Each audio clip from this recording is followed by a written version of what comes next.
ach bhreath na gnámhhuial agus an ceannar John Cronin gur déanach fiálar ar nuair chin an chógáil go tubann go gcuirfí ar ceall é.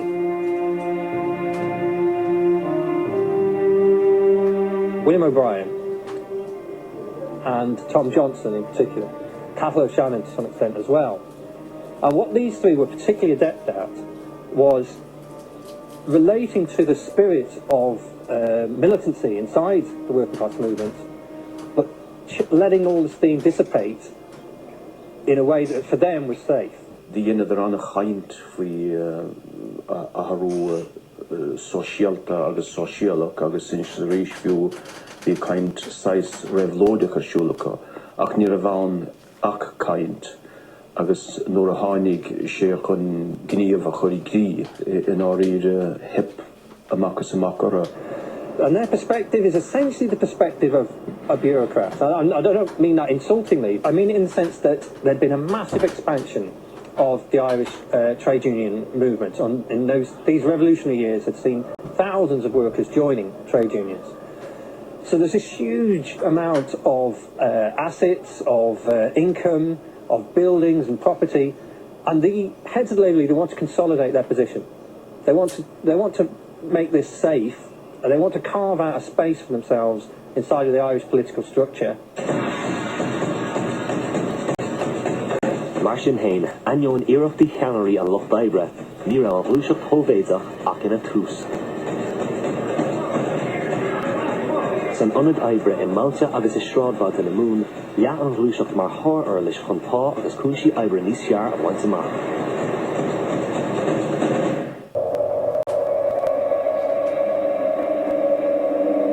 San ionad mór acu i Limnach, bhí muinte clíomh a gceannas ar bhuilte, bácúis, an Limerick Chronicle agus cheithre uachtal an déag ar fud na mún.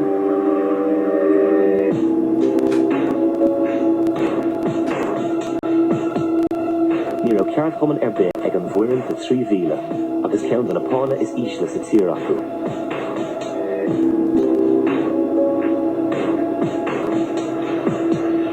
Sa bhliain 1990, thugfaigh frithclíomh glóradís leis an ITGWU.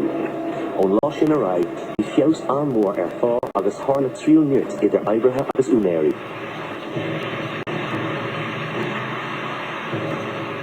While a buach na stracailte in mína bealtaine 1920. Lár an na dréibhlód na oibrithe a bheith cloch linge agus gá uachtalan an clíomhan. Chur an taithom Jack Headley agus Sean O'Dwyer oibrí uachtalinge ag nach linge, chuir a glin le chéile chun strath sóvéidí a chorthú agus imprúcht winterclíomh a legan. Ní éireamach spontánach a bhí an seo ach tur ar strátais fleanúirte.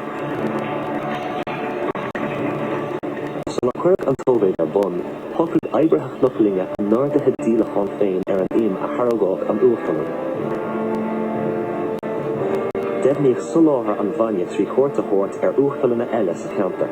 Déintíad ar gan glachan na baine óna fermiúirí a bhí ag soláthar de clúth. Thosaigh an stailh in mína bealtaine. Chuaigh na stailhcóirí i gceannas ar an Nonad Oibre.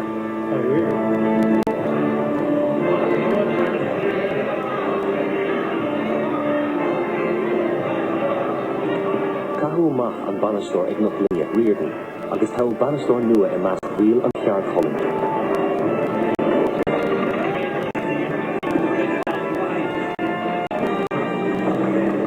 Cothú an bhreathach Ireann, agus buannach an phláinte an chomhlachta. Ina áit, chuirch an chomhartha Not Soviet Creamery, agus fógra eile ó sa cheann. We make butter, not profit. Tháinig nócha seachtaín déag in gnátha lá an bainne go dtí an uachtalan. Rinneadh gá chuna imime gach lá, agus cholínú gach ardú. Buanna prab as banistíoch clíos, thugad ar breispád an na hoibrithe, uaireanta oibre níos lú, agus tuile séire, chuir a Riordan i leataigh go bún. Leann oibrithe clíomh i dóibrí eile samplach nach linge, chuaigh a gceannas agus chadar amach an bhanistíocht, par le ordaithe pá agus cúnsí oibre níos fearr dó réir.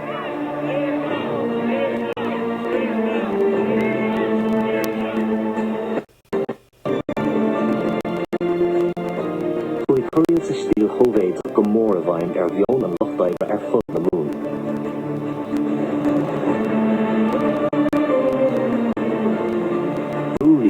chaile éimen de Valera, chuí na haibrethe an I gceannas an bhuilim plúr agus an máchas ann.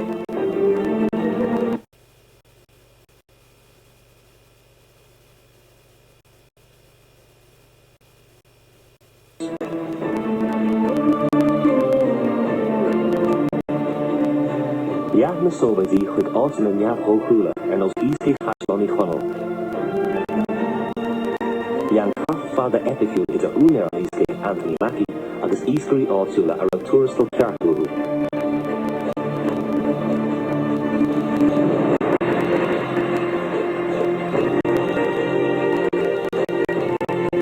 Las muinte chuig a mún, buí na sóivéidí ar bhean at. Chuig Padar O'Donnell I gceannas ar ghealchan Wíneáin. Ireann agus na hothair ar aon ag cearú leis. Bhí an ghluaiseach chomhbhéideach I bailiú níocht chomá I measc oibrithe túige gan talamh, drama around sail and DNR. I mean, if you go back to the 1911 census, there was 900,000 employees registered in Ireland, and of those, 348,000 were classed as agricultural or general labourers, and there was another 170 that would have been classed as domestic. So there was a large portion of the employed people living on a very low wage. The average weekly wage in 1914-1915 for a labourer was between 30 and 15 shillings. Obviously, people had to struggle to live on a wage as low as that even in 1914. In Ring, they refer to farm labourers with the term slavey, slaves. And like this is what people tend to kind of gloss over. A working man was really just a slave. A lot of these men just worked for their keep. They were living in barns, out in outhouses, same as dogs.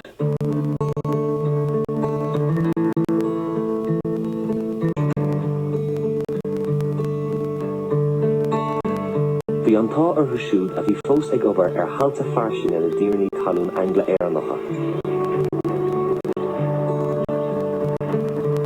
Bhí cuid eile ag brath ar obair aáil ón achman nua de éireamóirí dúchais ar ó talamh acu.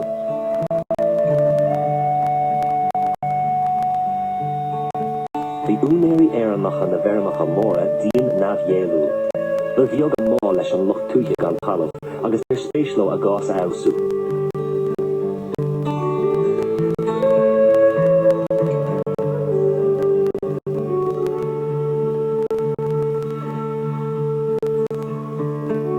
Thomas was a centre for hiring labourers and servant girls at that time. It was used up to about the 1930s, the fair being in Thomas. The people used to stand there, I think it was the 1st of May, and they'd stand there with their different implements, like and ways to be hired, you know, and the farmers would come along then and hire them for the year. Le linn achtas na talún nídéag, cuireadh Jack ar roinntmhaid de infrastruchtúr iompar na tíre nuair a tháinig oibrithe talmhaíochta agus lucht na garracha le chéile. Bhí picéids na bóithre is na stáisiún trénach. Cuireadh Jack ar bhargaí is ar aontaí. Bhí an tabatéireacht forleathan.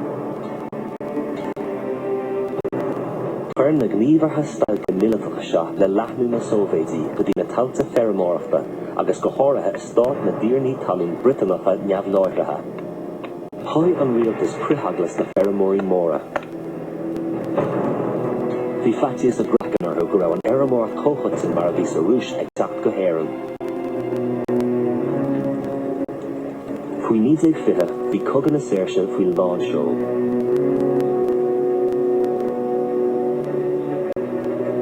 Bhí na Sóivéidí agus na stailceanna ag chur as do chursaí iompar agus tiomsclaíochta.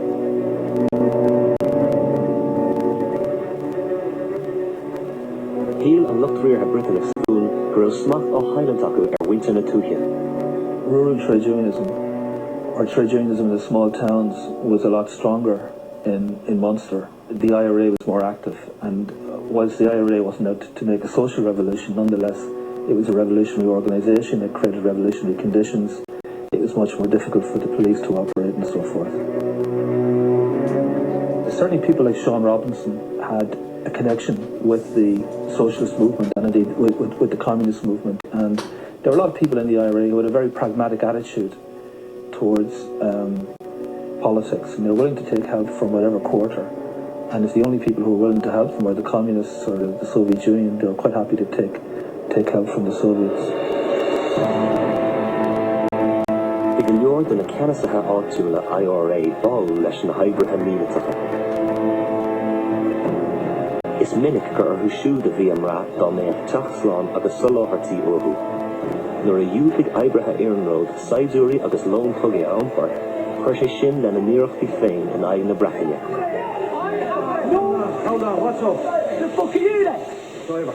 Well, get back on the train and start driving it. Now, it's my duty to inform you that my union... Weapons or supplies. Back on the train, or else I'll blow your fucking head off. Get back on the train and drive. Get back on the train! I'm not moving the car. Get back on the train! Hey!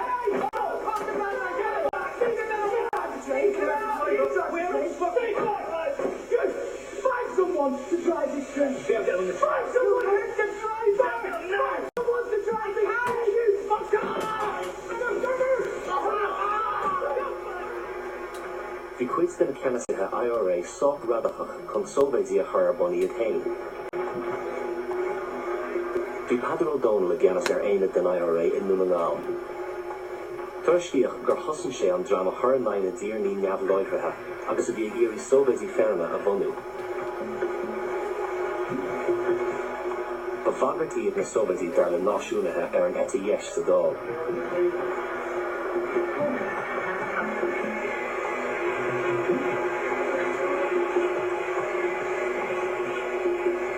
Gach náisiúnaí nar a bhéidir chuirnaigh glúiseacht na naibrithe agus í mar a réime. Ach má bhí cuairt ag an glúiseacht sin, níor thit na ceannairí conas í a úsáid.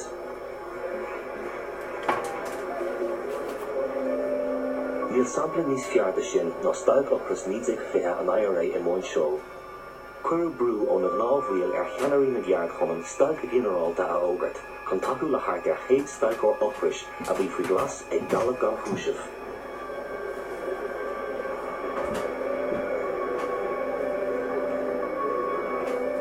Léirigh an glúiseacht thóbhéideach an chuacht a bhí ag í dóiríre. Bhí an chuid is mó de Éireann lasmuid de bhaile clia faoi smacht na gcuistí oibrithe agus cruthaíodh go leor sóivéidí. Bhuairiscigh an Manchester Guardian in amhrán na bliana 1920 go raibh coimisionéir sóivéideach agus trúr chomhleachaithe leis i dhéanas a Fort Lauderdale. D'éirigh an méire hin féin as agus thug an tóbhéid ordaithe an phobal agus bhí orthú géile dóibh. Word had gotten around the city that there was going to be a general strike, and they went to the cathedral in procession with lots of workers, lots of people from around the city, up to the cathedral. Rosary was said, and they then sent runners around to all the factories in the town, the banks, the cinemas, the pubs, to shut down, and the reason being to express sympathy for the Republican prisoners in Mountjoy. That continued until Wednesday at 3 o'clock. It was announced that the prisoners were going to be released from Mountjoy prison and sent to hospitals in Dublin. All over the country, all the towns were out of necessity. The workers were taking responsibility, make sure the power still going through to the hospitals and other emergency services, make sure that everybody was fed properly. And several reports said that when the strike ended, which it did in a complete and humiliating climb down for Britain and the release of these prisoners, a lot of the people involved in it said they were almost disappointed. Obviously, they were glad the men were saved, but they were enjoying their taste of control over Irish society. And at this moment, the newspapers reflect an absolute sense of panic amongst the ruling class. Not just the British administration here, but I think that Irish big business too was reeling and afraid of consequences of this kind of action. Agus an chuid is mód an tír hana féin I lámh na naibrithe, ba bhíodh an chéim a bheith ann an rialtas a bhuain tháinig. A hiú de ceannacht an locht oibre an chéim sin a ghlacha, tugadh an fuinneamh chun neamhspláchais a rás a rís de hin féin agus den IRA.